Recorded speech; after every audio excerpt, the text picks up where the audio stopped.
Welcome to Politics Done Right. I am your host, Egberto Willies.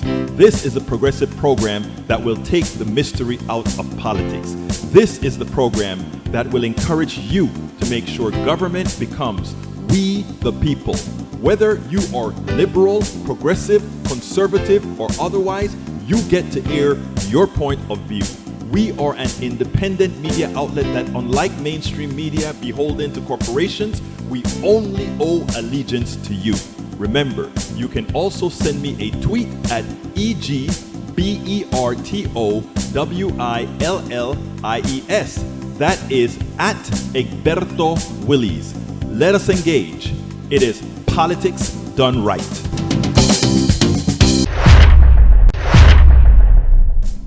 Well, folks, welcome to one more edition of Politics Done Right. I'm Egberto Willies, your host. Thank you so kindly for being a part of the show. I'm here mumbling my words.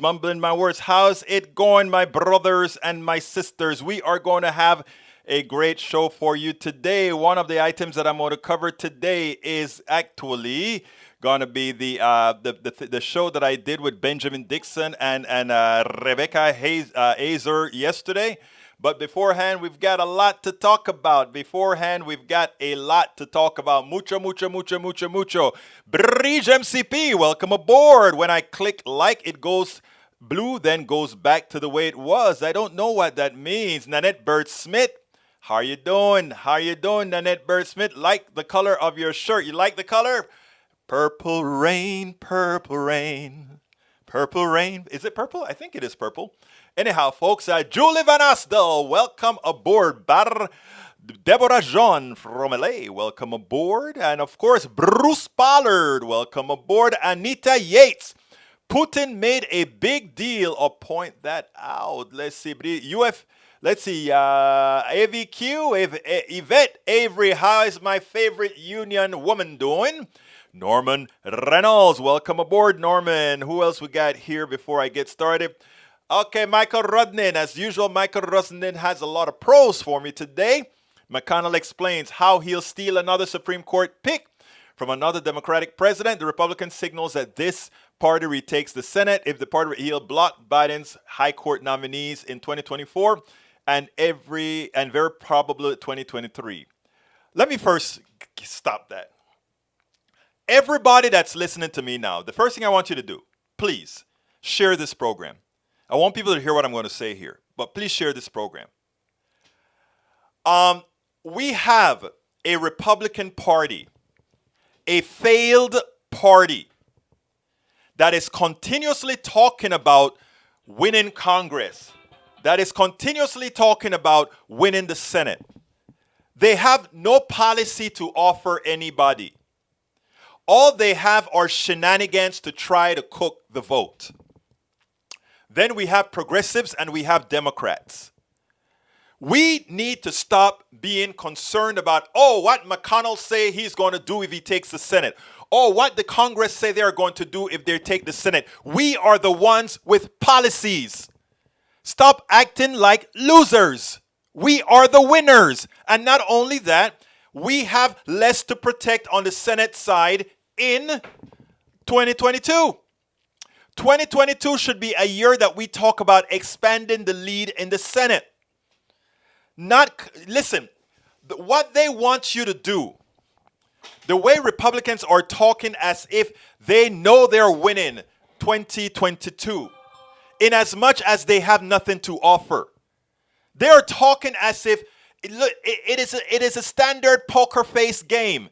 They have nothing, and they have a loser as a leader. They have somebody that very few people like. Yes, the country is not democratic in the way the Senate is set up. Yes, the country is not set up democratically because of gerrymandering. But what it means we got to get off our asses and work. It means we have to share these programs. It means we have to get people together and get them going, not with a position of failure. We never should work from a position of failure. We are currently winning. The people say they love the policies that we are about to provide to them. Republicans are blocking this policy with a somehow expectation that if these are the people that are blocking the denial of services to our brothers and sisters, that somehow our brothers and sisters are going to reward those who block. And they'll say, well, that's what experience teaches us. No, that's not what experience teaches us. Experience teaches us that if we don't lean into what people want, whether we get it at that part time or not, if we don't lean into the values and let people know we will continue to fight for you, they're stopping it. Give me more of us so we can give you what you want. We need to stop cowering. It is mind-boggling that we can be right, that we can have the power of the people and be so damn scared. I am not scared at all. My expectation is that my brothers and sisters will be listening to the kinds of stuff that we talk about here. My expectation is that my brothers and sisters are going to share our stuff. My expectation is that my brothers and sisters are going to make sure that voices like mine are heard. Voices of encouragement, voices of empowerment, voices that say we're not going to ask them to do it. We are going to damn well do it. That's what I'm talking about, brothers and sisters. So let's do this. Every time you hear that negative thing, you empower that person to go out there and do more. You hear a negative comment, empower that person to go out there and do more. Continuing with Michael Rudnind. Ocasio-Cortez says elephant in the room is Senate Democrats blocking their own party agenda. True. I think one of the things that's really important to communicate in this isn't just $1.7 trillion, Congresswoman Alexandria Ocasio said. This is about an overall investment spread out everywhere between 8 and 10 years, which is a very, very low amount of money. Exactly right. Less than $100 billion or $100.5 billion or whatever. It's not going to create the millions of union jobs that we need in the country, particularly to recover from the pandemic, and it's not going to get us closer to meeting our climate goals, which are crucially important at this point in time. Exactly. I do think that we need to talk about the elephant in the room, said Alexandria Cortez, which is Ocasio-Cortez, which is Senate Democrats blocking crucial items in a Democratic agenda for reasons that I don't think hold a lot of water. No, they hold a lot of water. Establishment Democrats and establishment Republicans, all of those in opposition to what is right for people, for what people want. It is because they're being paid by the corporatocracy. It is because they're being paid by the plutocracy. Make no bones about it. We need them now. But in 2022, our right is starting from now. We need to start getting our progressive candidates in line. It's not about sitting down and twiddling our fingers. I'm waiting for anybody to come and say, Egberto, are you going to support me? Yes, I am. Or no, I'm not. Here in Harris County, we have a guy that's vying for the chairmanship of the Democratic Party in Harris County. He asked for my support, said, what do you intend to do? Are you going to be as progressive as I think you're going to be around? Yes, you are. You've got my vote. I will work for you. I will make sure that you make it. But we cannot play a loser's game. You know, Republicans are great at playing a winning game with a losing hand. And you know what Americans love? A strong person. You know, John Wayne was a piece of crap, but John Wayne came across like he's strong. Let's remember that, my brothers and sisters. Let's please remember that. Let's, por favor, tenemos que entender todo eso, porque si no lo entendemos, sí fallamos. Sí vamos a perder. We will lose if we don't do that. All right, Michael Rudnind, the filibuster is the ultimate excuse for Democrats. Exactly. The longer that Democrats fail to pass their legislative agenda, the worse their outcome will be in 2022. Nearly 5 months in the Biden's presidency, every little change, Democrats are once again choosing not to use their power to remove the general bloc. And the reason why, they want an excuse to not be progressive because of their corporate masters. Understand that. The Democrats that don't want to remove the filibuster, it has nothing to do. Look, the Senate is already anti-democratic. That California has the same amount of representatives as South Dakota, it means that it is already undemocratic. by then giving these little states even more power by requiring a supermajority to move legislation, it is even worse of a democracy. It doesn't take rocket science to understand that. And these guys that are leading our party are not dumb. They're very smart. They know it. But again, they're paid by the top, the plutocracy. What we ought to do now, again, I was on the Benjamin Dixon show yesterday, like it or not. And what I said is, let's give Biden a couple more weeks. But then we go batshit crazy. And what do I mean by that? We start fielding our candidates, the progressive ones, and we go out there actively. And what I was also telling them is we need to get all these progressive networks away, the ones that are not affiliated with the mainstream media, so that we can be talking with one voice. And we have enough people to do this. We will. Michael Rudnin, NSA whistleblower reality winner released from prison. Sometimes you come across some good, purely good news. I would have thrown a hero's welcome parade, but that's just me. I know you've been talking about her for a long time, senor. You've been talking about her for a long time. And last, let's see. Egberto, I just want to repeat something from yesterday's show. It's worth a recap.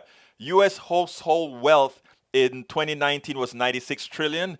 And in 2020, 130 trillion. Jeff Bezos' net worth was 177 billion 2019, 189 2020.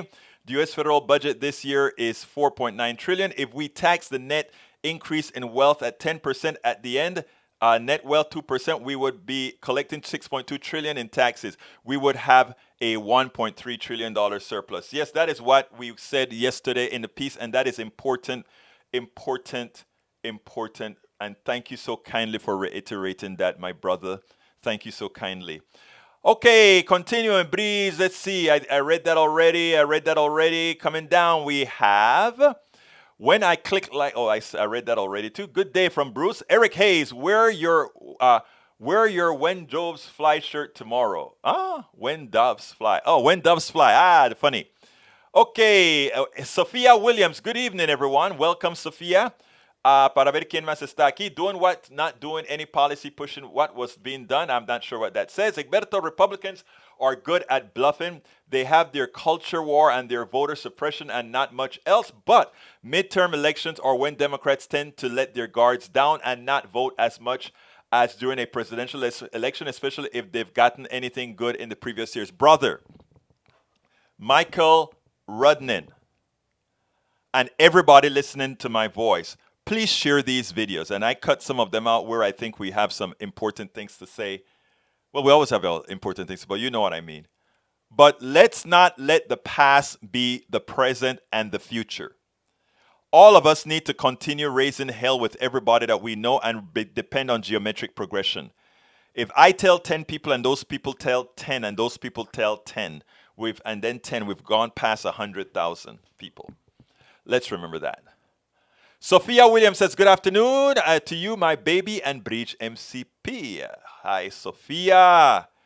Eric Hayes, what people are you using polls? Why are in the real time, not poll time? Egberto, the policy will win or lose. Yeah, I mean, that goes without saying, brother Hayes.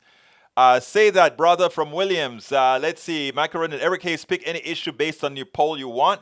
You'll find that Republicans offer a policy position that has a supermajority, that we offer one supermajority polling. Exactly. Here, negative, vote in droves. All right. Yes, we do, brother, because the Democrats are not out for our interest as black people. I'm not even going to talk about black people. I'm a black person who understands the politics as well. And I'm going to tell you something, and I heard this from one of the black guys on MSNBC. I don't remember his name right now. He advised Obama, he advised Clinton, and all these others. All these policies for election 2022, from voter rights to all the others, we don't want to make it a black issue. We don't want it to make it a minority issue. We don't want to make it a brown people issue. We want to make it a freedom issue. We want to make it a voter rights issue for everybody, because who they're trying to lock out, yeah, it is easy to lock out black and brown people because we know they mostly vote Democratic, but a lot of white people vote Democratic. And a lot of white people that vote Democratic, or a lot of them are in the same socioeconomic status as a lot of the Latinos and other minorities as well. So we have to make it existential for everybody. Because unfortunately, what the Republicans are good at as well, and we don't have the time to do it in a year and a half, is they're good at pitting races, that stupid thing called race that doesn't really exist. They are willing to pit those things at each other, and by the time people recognize that they've been had, they've already voted incorrectly. So what we have to make this election of 2022 is existential for the individual person. Not existential for the individual black person, not existential for the individual Latino person, not existential for the individual Asian person. It's actually, we have to make it existential for every American, race not included. That is what we have to do. And that's why you're not going to hear me talk about the voter rights thing in the form. Every now and then I may say, yeah, it discriminates against black people, Latinos, whatever. But it also discriminates against white people that live in the same kind of areas that a predominant portion of, let's say, black and Latinos live. So that's what we're talking about. Let's see. Eric Hayes says, how beneficial is it for Russia to have a pipeline to feed Europe and have America blindly support it and not support its own energy economy? Putin is winning this and wonder. Again, Eric, that is an uninformed statement. If you want to be informed on the statement, listen up. Okay? The pipeline through that these guys are building from the north down to the south to the Gulf Coast, that does nothing for America at large. It does something for the few hundred jobs after the pipeline is completed, and all that money that gets exported goes to the pocketbook of the shareholders of the corporations that built the pipeline, that used the pipeline. And all of us pay the price of the pipeline that benefits a few rich stockholders and companies. You have to think deeper. You have to be deep, because the way they scam us is they have us looking at things superficially. Is Biden a saint? Hell no. But Trump was evil.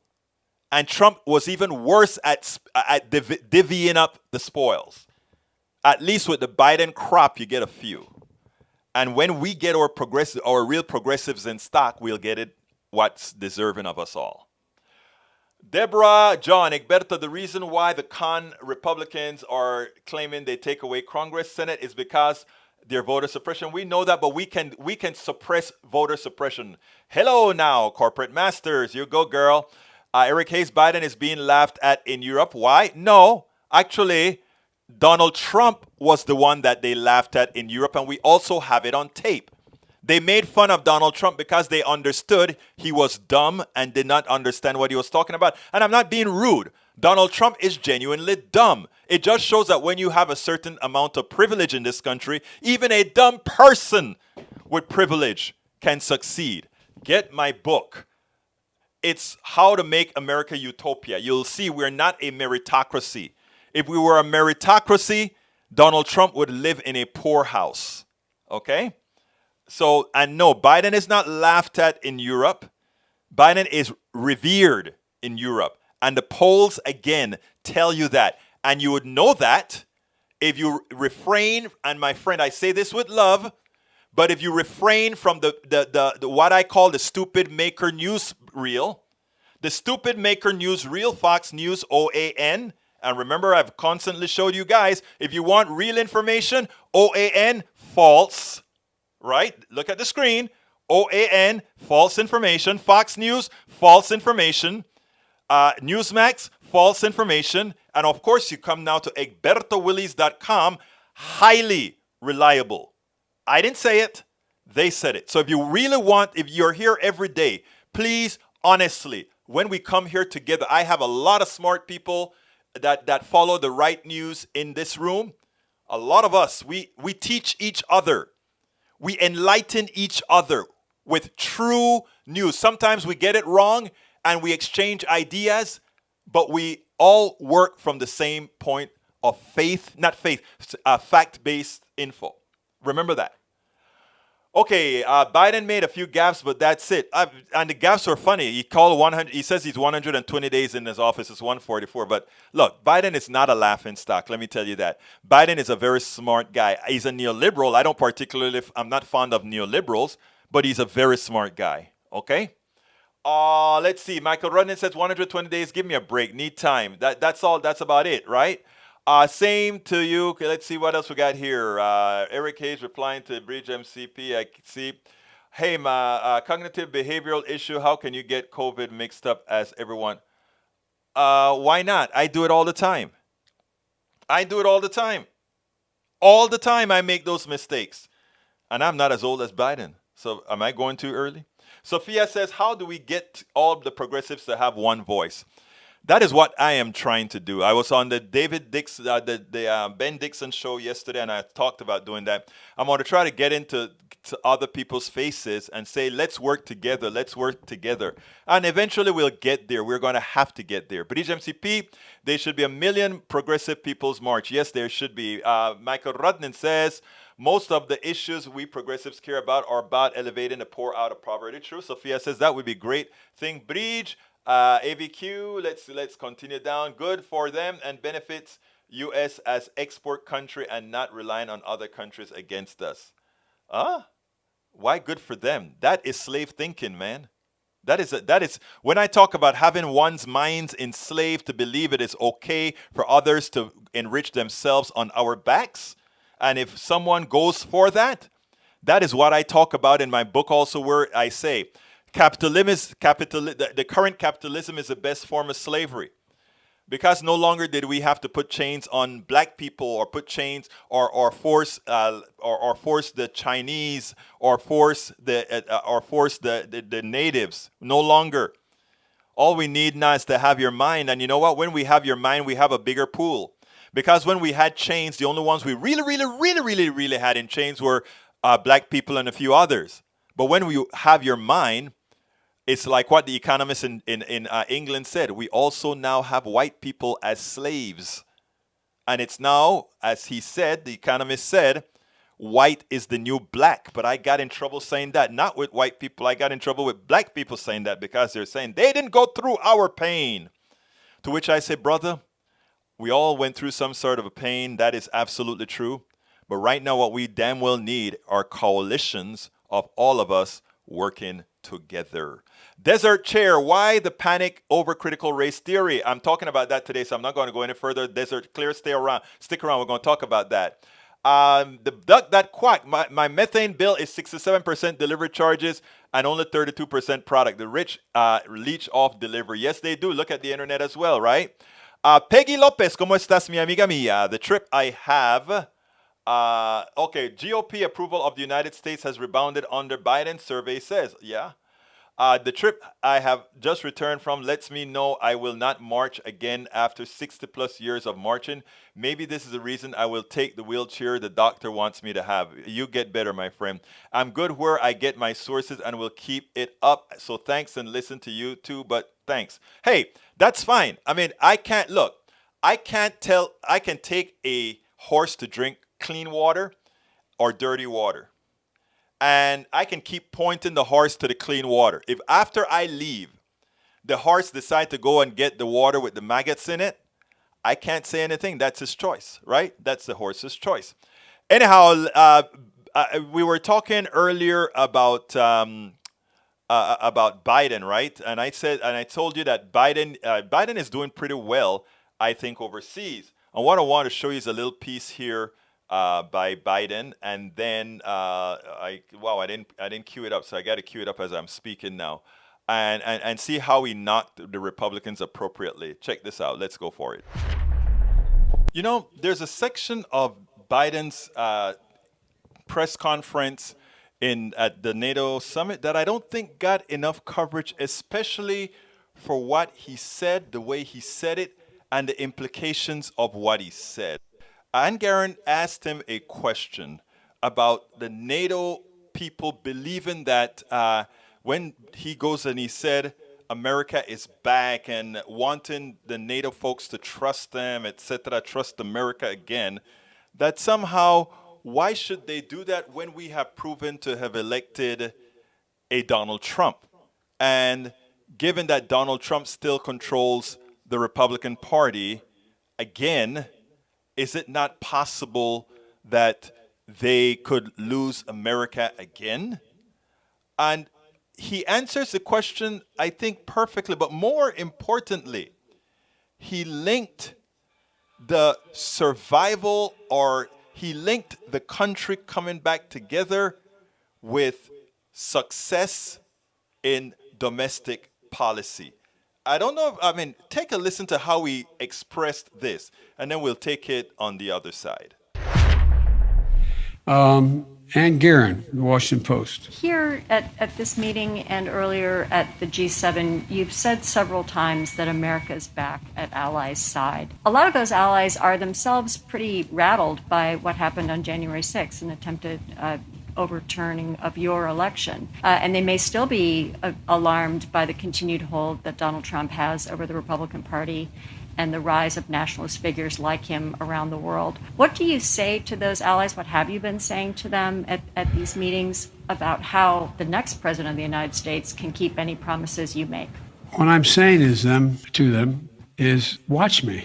I'm not saying anything, quite frankly. I'm just going out. People, as I've said before, don't doubt that I mean what I say, and they believe that I keep my commitments when I say it. I'm not making any promises to anyone that I don't believe are overwhelmingly likely to be kept. I think it's appropriate to say that the Republican Party is vastly diminished in numbers.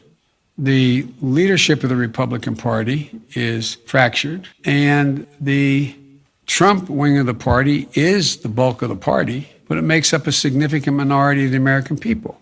It is a shock and surprise that what's happened in terms of the consequence of President Trump's phony populism has happened. And it is disappointing that so many of my Republican colleagues in the Senate, who I know better, have been reluctant to take on, for example, an investigation because they're worried about being primaried. But at the end of the day, we've been through periods like this in American history before, where there has been this reluctance to take a chance on your reelection because of the nature of your party's politics at the moment. I think this is passing. I don't mean easily passing. That's why it's so important that I succeed in my agenda. The agenda, whether it's dealing with the vaccine, the economy, infrastructure, it's important that we demonstrate we can make progress and continue to make progress. And I think we're going to be able to do that.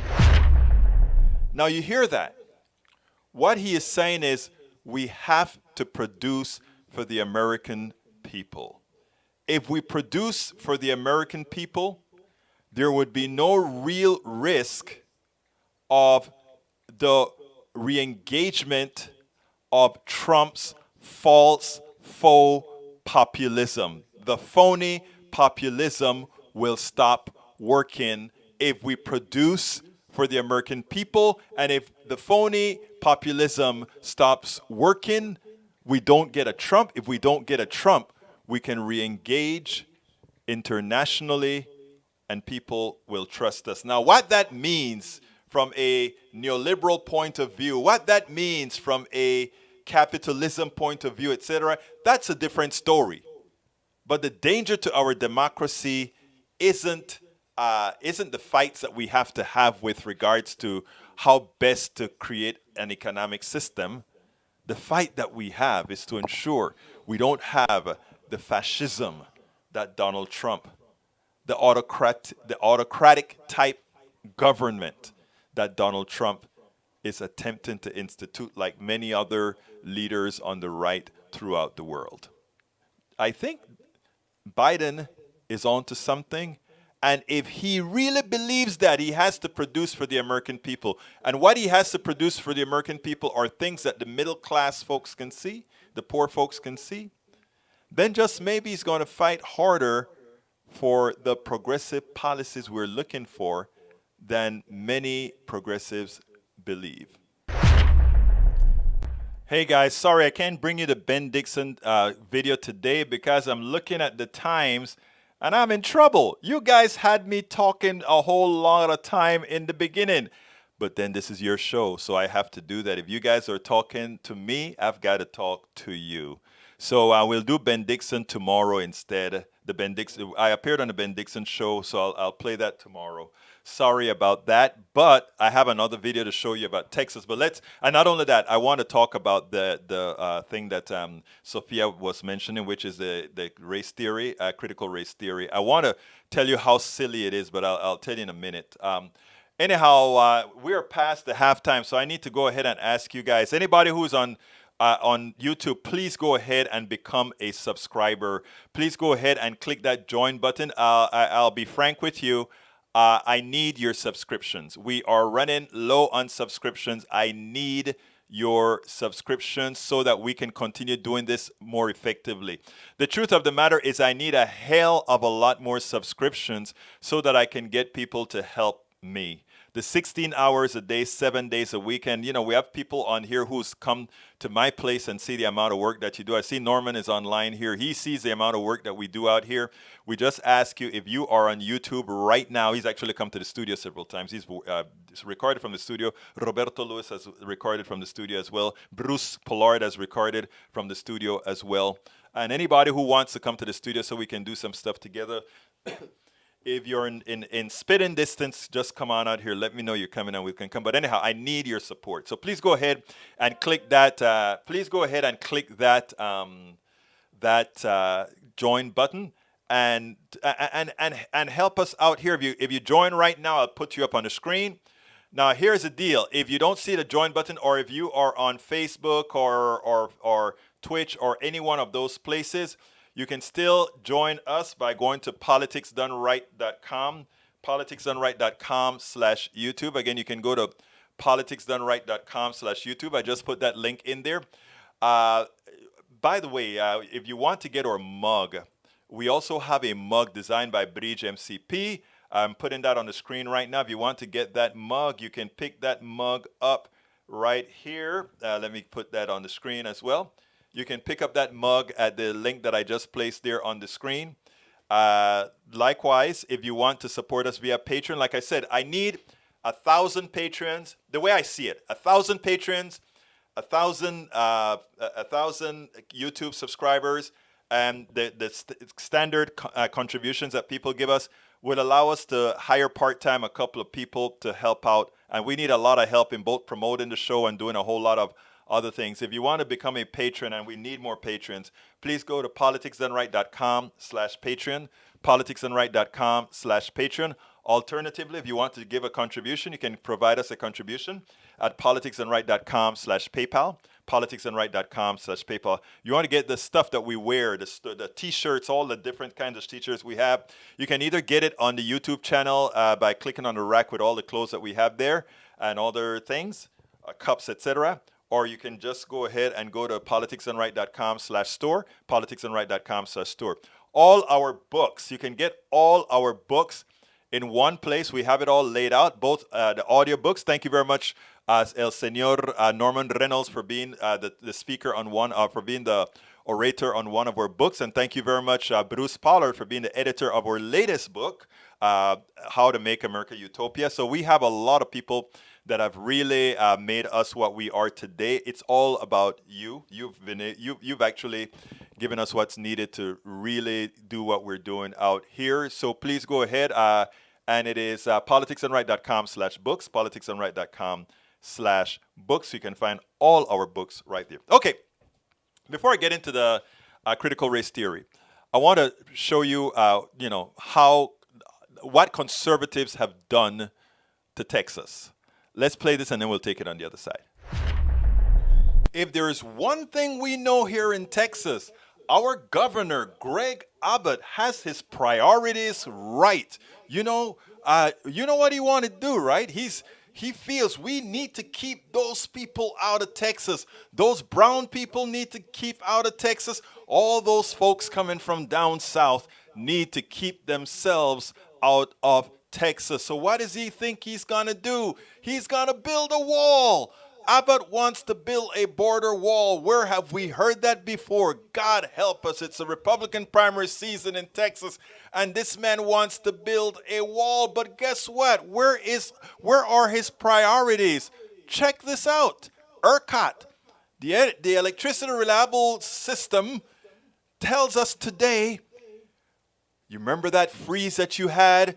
It got real cold and we couldn't power you. Our grid went down and over 700 Texans died. Well, now guess what? In Texas, it's no longer the deep freeze. It's the deep heat. And people need their cooling.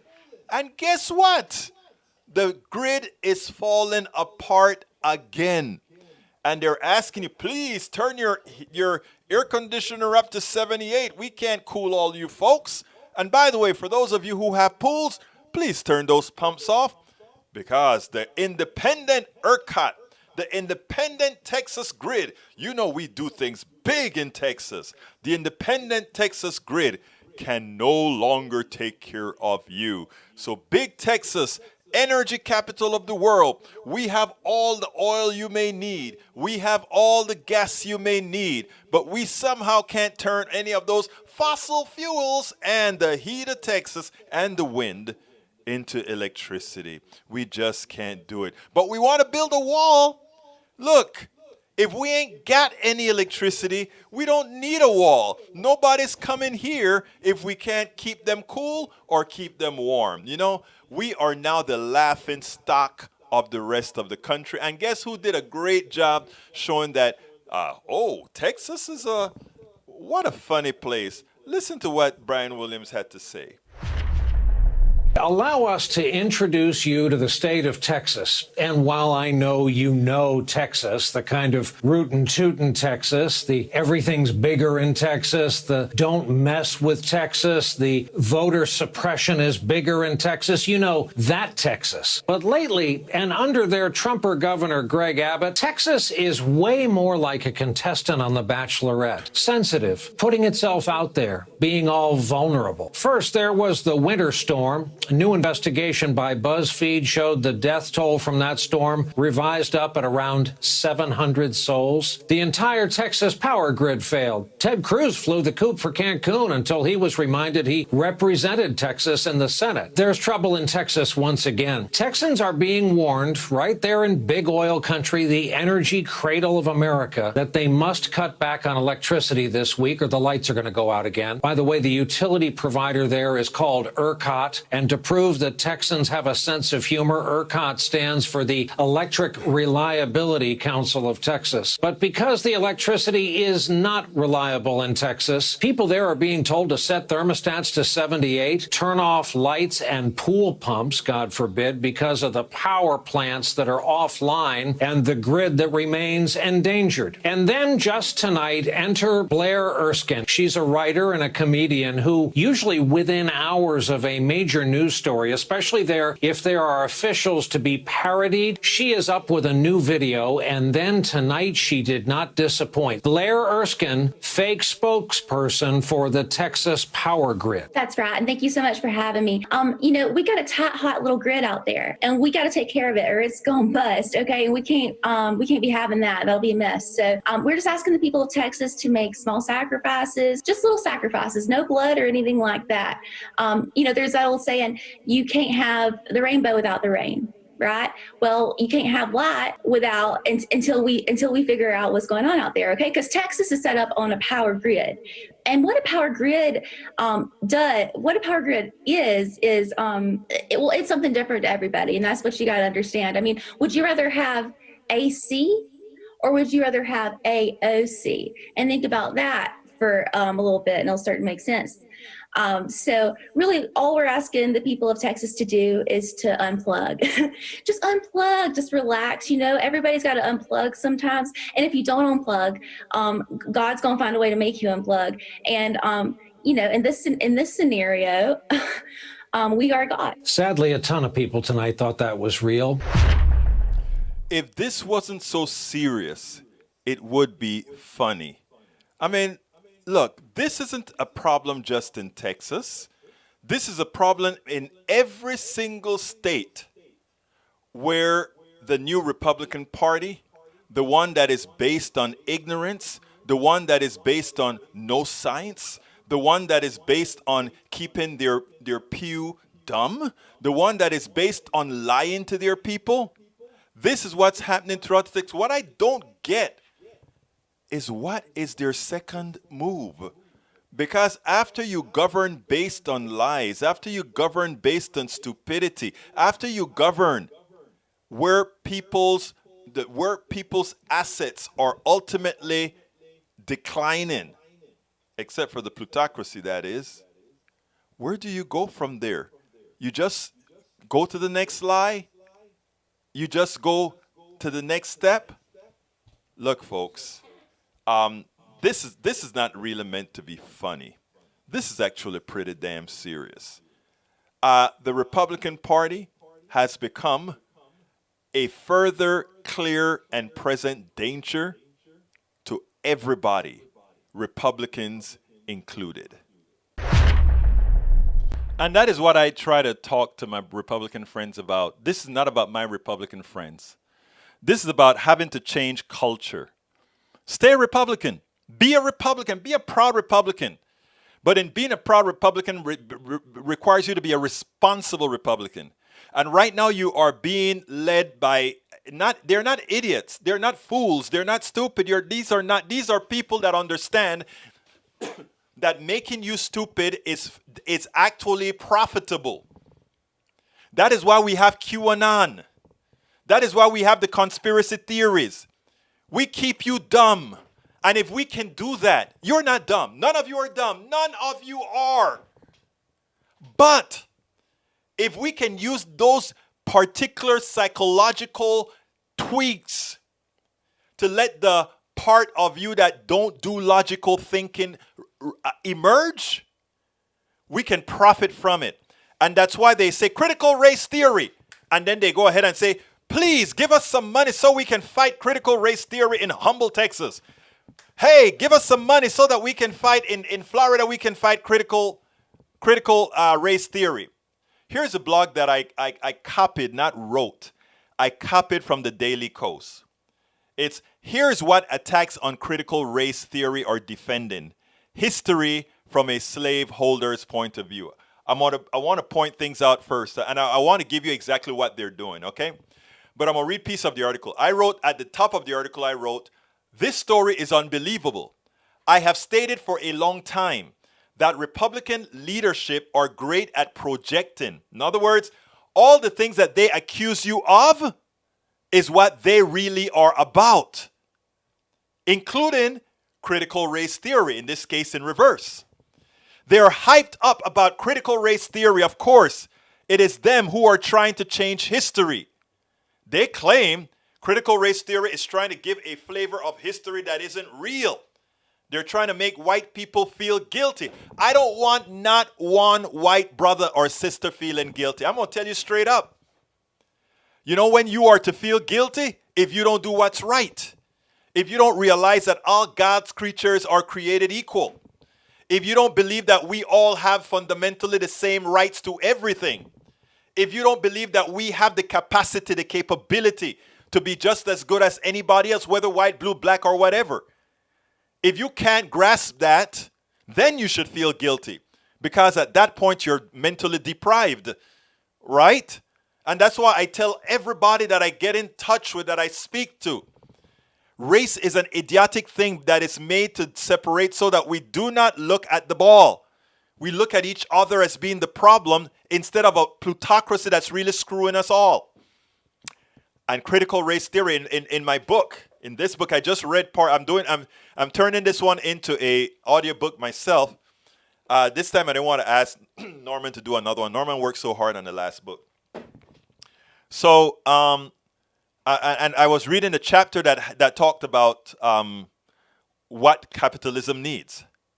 Because of the failure of the economic system, it needs us to have our eyes on the other ball. It needs us to be able to blame someone else for our problems. And that is what we do. So anyhow, this is how the piece starts. This is written by my good friend at Daily Kos. Shoot, why am I going to say it's written by my good friend and now I can't remember her name? Anyhow, Clarkson. Anyway, here's how it starts. Republican efforts to demonize any teaching about race or racism in the U.S. history picked up yet another perfect defining moment recently when a grassroots parent group was outed as a Republican astroturf effort. It wasn't from the regular average American citizen, it was from an astroturf. Prep School Accountability claimed to be a group of parents concerned about the kids' education at New York private schools, but it turns out that notorious anti-union and pro-corporate astroturfer Rick Berman's lobbying firm was involved in campaign to keep education racist. That news followed other key revelations about the Republican fight against the teaching of critical race theory. Anything about racism, such as TV host Mark Lamont Hill revealing that some of the enthusiastic backers of that effort don't even know what critical race theory means, or former Love Connection host and current right-wing broadcaster Chuck Woolery suggesting that it's too bad Hitler didn't nip the original critical theory school in the bud. What would these warriors against what would these warriors against what they characterize as indoctrination prefer to see in schools? We know, thanks to the valuable work of the Roots Michael Harriot, that many of the congressional opponents of the 1619 projects, a target frequently lumped up with critical race theory, learned whitewashed versions of U.S. history, in some cases from textbooks influenced by the United Daughters of the Confederacy. But that kind of history education has not been left in the past. I don't want to read the whole thing, but what I wanted to show you is read this piece here. One of the Louisiana's two approved history textbooks for 8th graders is literally teaching the Civil War from the perspective of the slaveholders. Our cause is just. This is what they says. Our cause is just and must prevail. The slaveholder in question wrote in her diary, but according to the textbook, she faced a justified fear that their slaves would abandon the plantation, and she and her mother became refugees after being forced to go to the Texas following 120 enslaved people they had first sent there. After the war, though, they still had a huge plantation. They had lost all their property in slaves and had to face the reality of planting and harvesting their fields with freed people who Kate regretted now demanded wages. Huh? I mean, this is what they're teaching. I mean, there is another friend of mine at Daily Coast that actually pointed out more succinctly, and I'm going to see if I can get to Daily Coast right now. I hope he's still on the rec list, because his piece was, let's see, the Texas power plants, GOP admits that's not it. I really want to show you what he had to say, because the way he expressed it was much better than any one of us here, or that I could say actually. But I want to put it out there. Let's see if I have it here. Can I just, let's see that, oh, I'm still on the rec list. Let's see, Democrats, let's see there, para ver. It's not that one, it's not that one, it's not that one. It is by Chris. Anyhow, the idea was that what they're teaching the 8th graders is that these nice people after the Civil War, this man had 120 slaves, and they were all so sad because what was going to happen now is that they're going to have to pay prevailing wages to get their field harvested. I want you guys to think about that. I really want you to think about that. We are now talking about them complaining about, and this is what they're learning. They're learning that, hey, Martha Benton, welcome aboard. They're learning that there is an issue with actually having to pay these people that were once slaves. Can you believe that? Let's see. I think I found it. Let's see. Nuts and bolts, Kathleen, Mayor, Eon. Well, that's not it. But I really want to get to Christopher Reeve's piece because it was a masterpiece. It was a masterpiece. Let's see. Okay, here we go. Here's a piece. I have it on the screen now. Christopher Reeves, a good friend of mine at Daily Coast as well, he wrote, the sad story of Southern slave owners as told in 8th grade history books in Louisiana. And here it goes. Gather around, children. I want to tell you a tale, a story of a nation divided, a story about a war of values in the United States, a war where people were held in bondage, had suffered brutal consequences and degraded. They were unsure of the outcome of the war and afraid for their lives. Their families separated. They faced oppression. This is the story of white Southern families facing a war of Northern aggression. Welcome to 8th grade textbooks in Louisiana and the story of poor Kate Stone, daughter of a family that once owned 150 slaves, but now would be deprived of family wealth the moment these slaves would be free. And then here's what Joshua Benton put out there as a tweet. I guess his kid or something, he couldn't take it. It says, there are 2 approved Louisiana history books for 8th grade.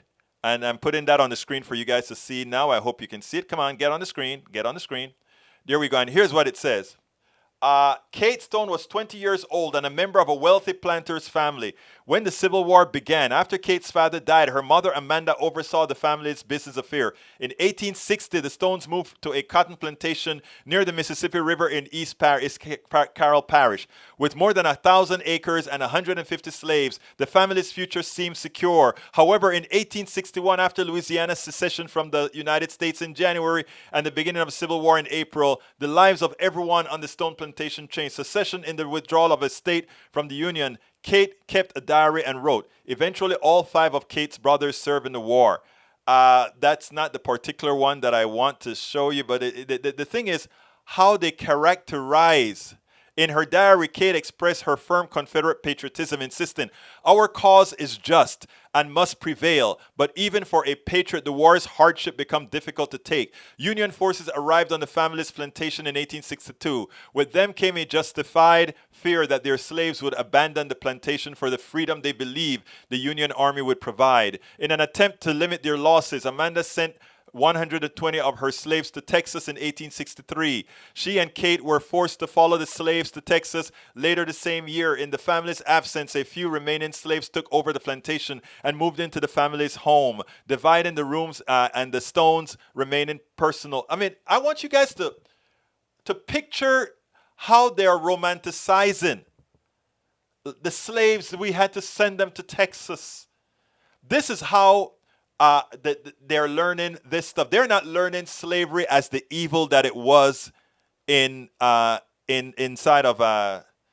Louisiana. But let me tell you the danger of that, right? The danger of teaching it that way, and we talk about critical race theory.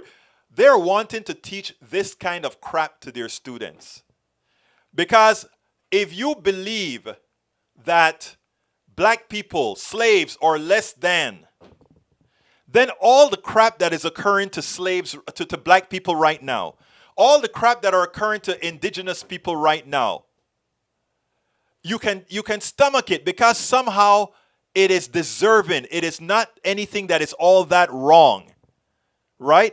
It's just the way things are. I am a landowner. I have my slaves. They're supposed to work. And now you're supposed to feel sorry for me as a white landowner with slaves, that somehow I got to pay somebody to pick my cotton, that I got to pay somebody to pick my cucumbers. That is what they're learning. And they're learning to change the wiring in their minds to believe that black people, for leaving slavery, did something wrong. That the people up north, for freeing slaves, did something wrong. So when you go ahead now and want your Confederate flag and you want all these things, to you, it's normal. It's natural. And the reason they don't want critical race theory taught is it also shows you how systemic racism works. It also shows you how evil slavery is. And it means all those white kids that are learning in Louisiana, if they started to learn the truth, they would start saying, God, we are all equal. We should be singing kumbaya. We should be fighting the plutocracy that is dividing us to screw us all. That is their fear. Their fear is they cannot allow white people to learn the truth. That is the entire issue. Because, like I said, there's no black people, white people. I mean, there's no race. Okay? I want, for all my black people there that see me black and all that sort of stuff, and they're saying, what do you mean there's not race? But there is no race. Color is one attribute. Big nose is another attribute. Thin lips is an attribute. Straight nose is an attribute. These are attributes that are commingled in every race. Some areas have a preponderance of certain attributes. Race is used to divide and make sure that the people can't unite together to fight against a oppressor. And white people, listen to me, my white brothers and sisters. Your oppressors are those same guys on top too. They give you the semblance of prosperity by telling you at least you're not black. At least you're not indigenous. At least you're not Latino. At least you're not Caribbean. So you have something, and every human being likes to believe they are a cut above. Everybody wants to believe, I'm a little cut above. And because they play on that trait in humanity, that is how they win. Now you start getting everybody educated. White people get educated. Black people get educated. Latinos, everybody. In other words, Christopher Columbus didn't discover no damn America. How the hell can you discover something where a whole bunch of people are there already? Vasco Núñez de Balboa didn't discover the damn Pacific Ocean. And when you are educated, you can actually see all our humanity. And that's what they fear. That is what they fear. For you to recognize that we all are humans and that we all want to fight. We all want to fight that which hurts us all. I want you to take that down, folks. I really want you to take that down. And share, please share. My white brothers and sisters especially, I want everybody to share. But my white brothers and sisters, I hope you're listening to what I'm saying. And I hope you're understanding what I'm saying here. And if you want some clarification, by the way, every Wednesday our subscribers or every first Saturday of the month, we're going to have I hope you guys come. I'm going to try it for the first time on this Saturday or the next first Saturday of the month to have an open house for everybody to come and sit on Saturday and ask Egberto anything. And individually, you can always talk to me as well. info@politicsdoneright.com. info@politicsdoneright.com. I'm not going to have enough time to go through all the stuff that you guys have written down, but I promise you I'm going to read them before I close the window. I got to get out of here, but please support the program. Please go to click that join button. I need your support so badly to make sure we can continue this stuff going. So please click that join button. Become a member today. You can also become a member by joining our Patreon, politicsdoneright.com/Patreon, politicsdoneright.com/Patreon. Please give us that support. You can support us as well, politicsdoneright.com/PayPal, politicsdoneright.com/PayPal. Or if you want to join our YouTube PDR Posse, join politicsdoneright.com/YouTube, politicsdoneright.com/YouTube, and to get our books. And I need you to get the books. All of that help us. A penny here, a penny there, help what we're doing and making sure we can continue doing what we do. Right.com/books. Mi nombre es Egberto Willis. Esto es Politics Done Right. ¿Y sabe cómo termino esto? I am what? Out.